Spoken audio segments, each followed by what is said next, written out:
But before we get started, we're going to want to gather all our supplies. First, we're going to need chipboard. What I used is coasters. They don't have to be expensive. You want them to have a relatively good thickness. I got this 8-pack of coasters at Michael's for $1 for a package of 8. Can't much beat that price. Okay. First thing, you want to cut the 3.5-inch square and a strip, 3.5 inch by 1/2 inch. This will be the binding of the post-it holder. Next, we're going to get our leather paper. I don't know if you can see the wonderful leather grain on there. Absolutely beautiful. Nice thick paper. It will take quite some abuse. As you can see, the black one I did do a lot of distressing on it. I probably won't do quite as much on this. Now I'm going to use a brown lining because I believe that these are just stunning together. This is the brown column paper. Again, has a nice thickness. Will hold up quite well for this project. Now, to get started, the first thing you want to do is kind of just stretch your paper. You want to kind of crumple it up just a little bit, not too much. For the black, I did crumple it up quite a bit, but for the ivory, I'm not going to do so much because it's going to be more of a feminine. You just want to take this distress pad and bounce it around. Not too much, just kind of get on those creases that you made. When your leather has dried, you're going to want to turn it so that the wrong side is up. Flatten it out as much as you can. You can use your bone folder. I like to use this ruler. What you want to do is take your center piece and put it on here. That will help center the front and the back. And I'm going to apply some glue. You do not want to apply too much. I tend to do that myself because a little bit doesn't just seem enough. Now make sure that your ruler is still centered. Okay. I need to look a little closer. There we go. Now this is 1/2 inch, so there'll be 1/4 inch on each side as I lay it down. Okay, now that should be straight. Take the square poster, the front, the back. They're both exactly the same at this point. You want to add your adhesive. Again, now you want to leave 1/8 of an inch between this front part and the binding. That helps the open and close aspect of it. So 1/8 of an inch, 1/2 of an inch up. You can lay that right down. You want to do the same thing to the other side. Now, this next step, you want to cut a little bit off the corners, but not too much. Only about halfway because you want to get rid of some of the bulk, but you don't want to get too close to the corner. So about halfway up, cut diagonally. I don't know if you can see that. Okay, we'll leave quite a bit there, all 4 corners. There we go. Push that aside. Now the next thing we're going to do is we're going to adhere each of the edges. Okay.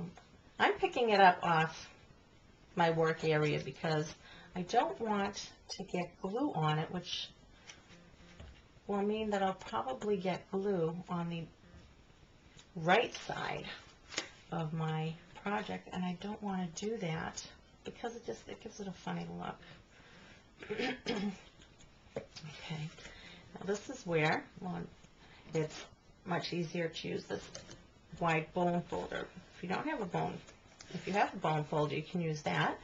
I'm going to use my ruler. You just kind of want to lift it up and make sure it's tight against the edge of the coasters right here, and hold it, push it down a little bit. Okay. And keep pressure on it until it stays down. Okay, now we have both edges are complete, and we're going to want to do these edges. But before we do that, what we're going to want to do is just take our bone folder, and again, I like the smaller one, and push right in here. I don't know if you can see that. Okay. just like that. I want to do that on all 4 sides. Okay, and they should look like this.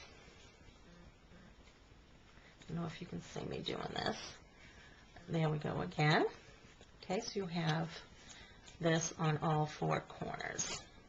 And you're going to want to glue, again, just like the other sides. Whoop.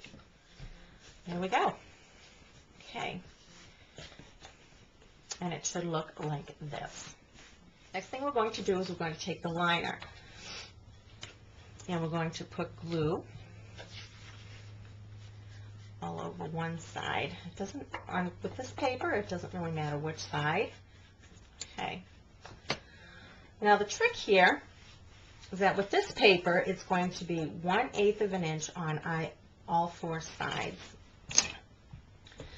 So using your centering ruler, you're going to want to start on the shorter end, and I will show you why in just a second. It doesn't really have to be centered, the ruler. You just want to make sure that you can measure 1/8 of an inch on either side. Keep it straight. You want to press down to get to the center.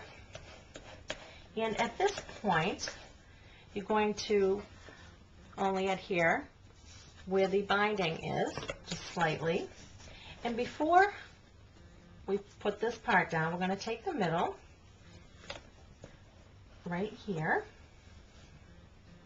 and we're going to use our bone folder and press down on it. We want to make this a nice edge in order to help it to fold, and that looks pretty good there.